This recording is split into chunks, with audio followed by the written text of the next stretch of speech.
Hi guys, and welcome to my EOC breeding guide. Since my last video was pretty successful and a lot of people asked me questions about the guide, I decided to make a better new one. I hope you guys enjoy. If you want to skip to a certain part in the video, look in the description for the timestamps. So ideally for your gear you want to be using Warpriest helm, boots and gloves if you're free iteming. If you're full iteming, you want to be using only the boots and gloves and cape. And if you have a Starfury cape, that's obviously better for DPS, you've got to use that. In terms of necklaces, I'd use the zealots if you're prayer switching, and an amulet of power if you're not. For your body and legs armor, it's pretty self-explanatory. Just look on screen, that's all you really need. For your ring, you need an explorer's ring, preferably the explorer's ring 4, because it's just much better. If you don't have that, you can use the first explorer's ring or ring of potency, but they won't boost your DPS much. If you do not have a Warpriest or Starfury cape, you can use a veteran cape. If you do not have this cape, you can use a team cape, and if you can't afford a team cape, then I don't know what you're doing here. So let's move on. Okay, so for your setup, you want to make a neat, clean setup. Mine's a little bit messy, but you'll get the point when we finish. So you want to put your chat on the left or the right, it's personal preference, and then you want to put your main ability bar or your revolution bar at the bottom here. Then you're going to put your abilities on top in the way you assigned your hotkeys in your secondary action bar, which I will explain in a moment. Then your prayers, you can put them wherever you want, but for 6 item breeding or more, it might be useful to keep them close to wherever you're clicking, so that might be here, and then you put it like this. Okay, now I'm going to explain to you how you get your secondary action bar out by going to the the wheel on your action bar, and you're going to right click it and go to action bar settings. Now in action bar settings, you can enable a secondary action bar by clicking one and assigning it to an action bar. And in this case, I assigned this action bar to it, and I put my armor on it with hotkeys. You can assign your armor with hotkeys by right clicking them and customizing keybind. For free item breeding, I'd recommend you put your ranged armor to Q, W, E, and R. For mage, A, S, D, F. And for melee, Z, X, C, and V. Now for your revolution bar, the bar you're going to be using mainly, I'd recommend you put some basic abilities from each style, so from ranged, magic, and melee on it. So when you're breeding, you basically have a bar that, like, let's say you change styles and you're like too slow to click on an ability, it will automatically use one for you when you switch to the style. So that's very useful to have. Also, I'd recommend you put your main prayers for protecting, like protection prayers, on your bar, and assign them to hotkeys as well. So when you're just fighting, you can easily switch them by tapping on a key. And well, that's pretty much it. I assigned them to T, W, and U just because I find that very handy myself. You can put them to anything you want, maybe 1, 2, 3. So yeah. And for the final part of the setup, you're going to make a quick prayer preset. So you're going to go here, right click, and select quick prayers. Now I'd recommend you put steel skin for extra defense bonus, rapid restore, rapid heal, and a random protection prayer, which one you want to use, and 2 power prayer boosters. You can choose which ones. You can also choose 2 of the same style, but I just went for a magic and range one, so when you're breeding you get a easy quick start. This is especially useful if you're free iteming or full iteming and you're not clicking your prayer boosts or switching them, so you have like a balanced boost in 2 styles. So we've come to the point where we're going to be starting with breeding. Now free iteming is probably the easiest to learn, and it's probably the best to start off with. So for breeding, you're just going to be using 3 keys, Q, W, E, A, S, D, Z, X, and C. It really depends on what you've assigned them to, but it's just 3. So I'm just going to show you how it's done. So I'm going to attack, use my ability engine and just switch by pressing 3 items. I'd recommend you use a War Priest helmet, just because it's hybrid, and well, you know, it's just easier to tank like that.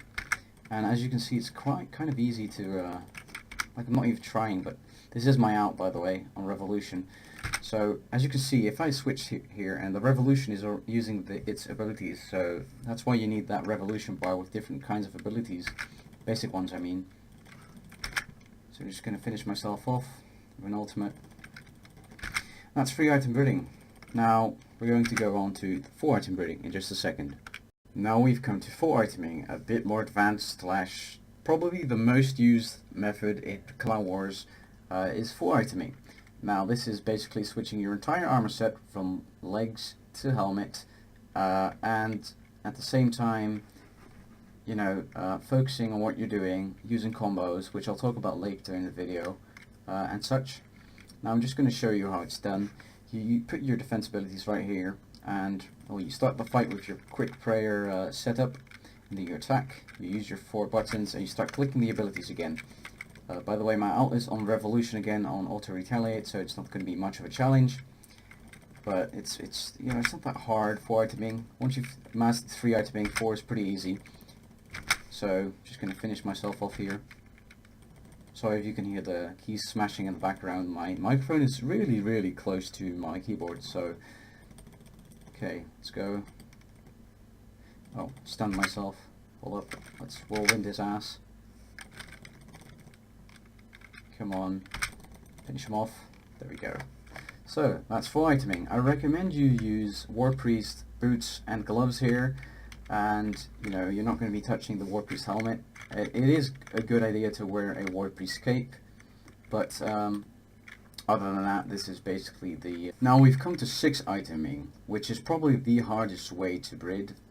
It's basically just 4 iteming, but then using both your prayer boosts for each style to get the maximum effect out of your well, breeding. So you can either do this by adding the prayers to your bar and assigning hotkeys to them, like the 2 keys next to the ones you use already. So for range, that the T and Y, and for mage that would be a G and a H, and for melee it would be the B and the N. Now I personally do not use this just because I'm lazy. But there's 2 ways of doing this, and you can also do it by clicking them manually while you switch for you know, items at the same time. You can also just, you know, press the 4 items, then press the 2 hotkeys for the prayers, but that's a little bit more advanced and it's kind of hard. But once you master it, it's really good. So we're just going to attack ourselves here. So when we switch to ranged, you want to have that. When you switch to mage, you want to be doing that. This is going to really boost your damage, and when you switch, the Revolution bar is going to help you out if you're too slow to click on the abilities. So as you can see, my alt is dying really fast here. Oh crap. Forgot to switch the prayer there, but you get the point. Okay, so to not get stunned in a fight, you first have to start off the fight with using anticipation, which will make you immune to stuns for 10 seconds and give you a decrease of any damage coming in of 10%. Now, if you get stunned in battle, let me just show you here, when I fight against my alt again, you have to use freedom. When your anticipation runs out, a good opponent will probably try to stun you with a threshold of some sort, and you should be ready to click freedom to get out of that. So let's say I use asphyxiate right here. Oh crap, fail. But yeah, then you have to use freedom. Now what I'm going to show you next is how you, let's say, fake switch, and you do this by basically just switching between your style and not using an actual ability. So if I just switch back to my main account here, look, I got stunned, so I'm going to use freedom, switch my prayer, run, and stun him. So fake switching is exactly what I'm going to show you here. Let's say you're fighting and then you click melee, but then when you run, you switch back to mage, surprise them, take off the prayer, and try to slap them.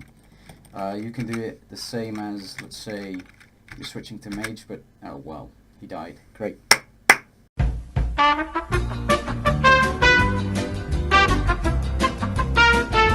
Okay, so let's say you're fighting and you're using ranged, and then you run away, and again you're trying to use melee, but then you go in and use a different style instead and just trick him into changing his prayer, and then you just do a lot more damage.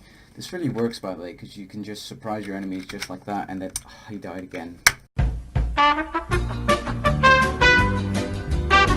Okay, so the next topic I want to cover is dragging or just tugging away your opponent from his position.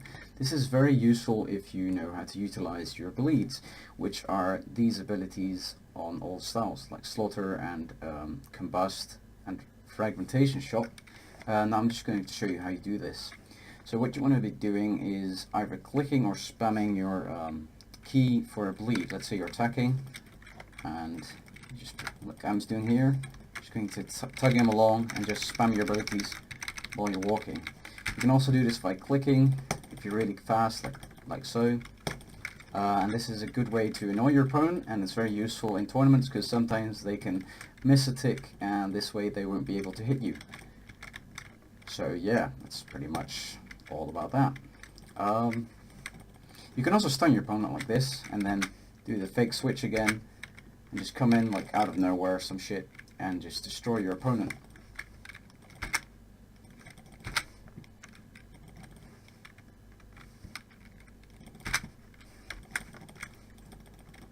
Bada bing bada boom. Sit down, boy. Now in breeding there are many combos. There's a few I can show you here that work really well for me. Let me just get up to adrenaline by like tanking my ult and stuff. So one of them is using a prayer cancelling ability like Smash or Snipe or Dragonfire. I wouldn't use Snipe though, it's pretty slow. So what you do at that point is you just hold up and just get up to your adrenaline. Let's see, just smash like that. Use a Slaughter, a bleeding ability, walk into him, stun him with Asphyxiate, and then he dies like really quickly. You can always use a cleave or something fast that hits hard after that to just finish him off. Hope you guys enjoyed the video.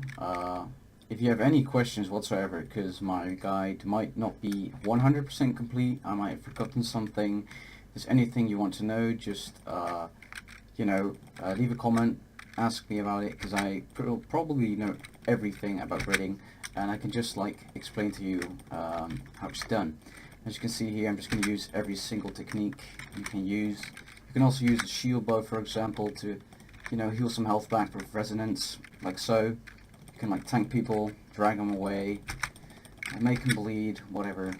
Easy peasy, breeding guide right there. Oh wait, there's another person attacking me, lol. This